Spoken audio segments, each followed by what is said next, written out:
Бир туугандар, зирек болуш керек.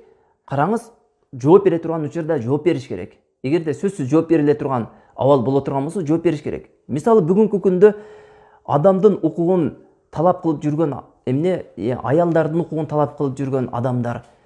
Караңыз, бизге ошол батыш өлкөлөрүнөн келип, аялдарыбыздын укуктарынын тебеленип жаткандыгын кабарын тез акыркы күндө айта турган болуп калды.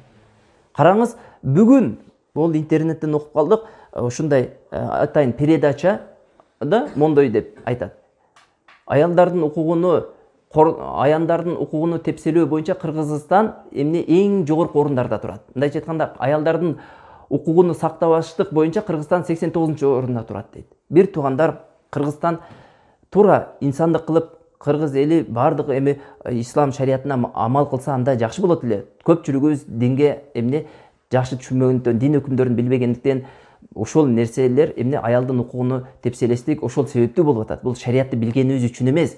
Эгерде биз шариятты билгенде, дин исламды жакшылап үйрөнгөнүбүздө, биз эң жогорку тепкичтерге көтөрүлөт элек. Себеби бир туугандар, ислам дини аял кишине укук бергендей башка эч ким укук берген эмес. Бир туугандар, ошол батыш өлкөсү бизге эмнени таңуулап жатат? Аялдарга укук бериңиздер деп жатат. Батыш өлкөсү аялдардын укугуну тепселегендей башка мусулмандар тепселеген эмес. Мусулмандардын аялдары ханыша болуп үйүндө олтурса, батыштын аялдары кор болуп көчөдө эркектер менен барабар болуп иштеп жүргөн учурда салыштырып көрсөңүз, кимиси аялдарга укук берди жана кимиси укукту тепселеди. Аялдар, бир туугандар, төрөй турган зат Аллах субханаху ва таалам төрөштүктү, ошол наристени тарбиялаштыкты аял кишинин мойнуна жүктөгөн. Аял кишинин милдети ушул нерсе, үйдөгү үй жумуштарын кылуу. Аял кишинин милдети заводко барып, фабрикага барып иштештик эмес, бир туугандар. Ал эми каржылоо, камсыздоо бул эркек кишинин милдети. Демек, караңыздар, өзүңүздөр суроо бериңиздер. Ким аялдардын укугун коргоп атат жана ким аялдардын укугун тепселеп жатат? Эмнени айткыбыз келип турат бул нерседен?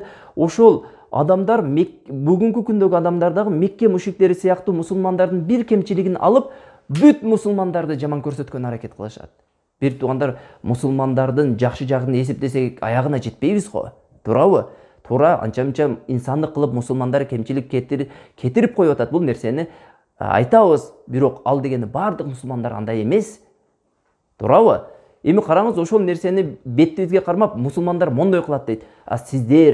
Сиздер, эй мушриктер, эй христиан динини тутунгандар, жердин үстүндө бузукулук таратканда сиздерди эч ким терроризмге айыптаган жокко.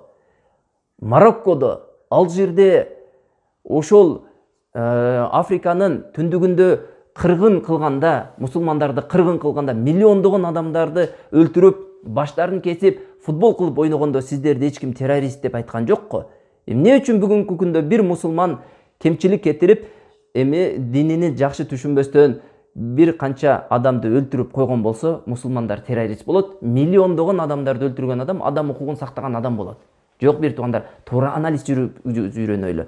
Иракка кирип келдиңиздер, нечендеген мусулмандарды өлтүрдүңүздөр? Сиздер адамдардын укугун коргогон адамдарсыздарбы же адамдын укугун тепселеген адамдарсыздарбы? Кайсыл мусулман өлкө христиан өлкөсүнө кирип барып кыргын кылды? Айтыңыздарчы, могул акыркы 50 жылдык тарыхты айтыңыздарчы. Кайсыл мусулман өлкө христиан же болбосо жөөттөр же болбосо башка динди тутунган өлкөгө кирип барып туруп кыргын кылды? Кыла элек кой. Туурабы? Сиздер Афганистанга кирип караңыз, Афганистанда аягында Америка чыгып кетип атып, ушундай кабар берди. Ошол Афганистандын согушун, 20 жылдык согушунун ичинде 200 миң, 300 миңге жакын адам өлдү дейт. Анын ичинде жөнөкөй тургундар бар, аялдар бар, балдар бар. Алардын укугу үчүн ким жооп берет? Алардын укугун тепселеген учурда сиздер өзүңүздөрдү эмне үчүн терроризмге айыптаган жоксуздар? Биз мусулмандар бир кемчилик кетирип, бир 4 же 5 эмнени өлтүрүп койсок, заматта дүйнө жүзүнүн ММКлары, массалык маалымат каражаттары эмне кылып чыгат дагы мына мусулмандар жардырып атат, өлтүрүп атат. Жок, салыштырайлы, анализ кылып көрөйлү.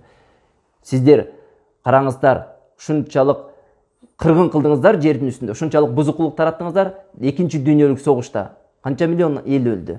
50 миллионго жакын. Тарыхчылар эсебине чыгара элек, так эсебин чыгара элек. 50 миллион адамдын жанына кыйган согушта эмне кылдыңыздар? ушундай пайда кылдыңыздар го. Ал учурда сиздер эмне кылдыңыздар?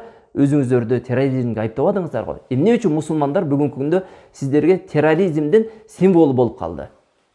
Терроризмдин символу бүгүнкү күндө сакал койгон мусулман. Ишенбесеңиз интернетке кирип, Google'га кирип жазыңыз, террорист деп жазсаңыз, мусулман сакалчан адамды чыгат. Бир туган сакал бул пайгамбар саллаллаху алейхи вассаламдын сүннөтү.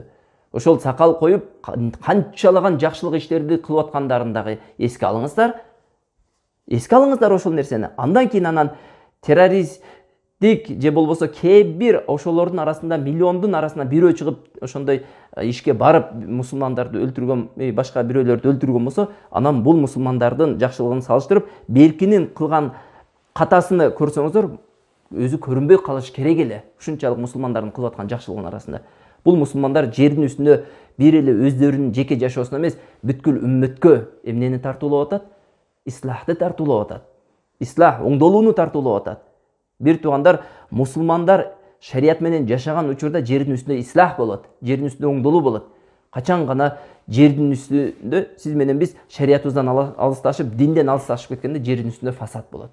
Мына ушул фасад бүгүнкү күндө алардын батыштын ириген, чириген, сасыган эмнеси, маданияты бизге кирип келип атат го, туурабы? Кирип келди десек да адашпайбыз. Бүгүнкү күндө ошолордун эң жаман эмнелери, кулк мүнөздөрүнө чейин, алардын адат, каада, салт, үрп адаттарына чейин кирип келди.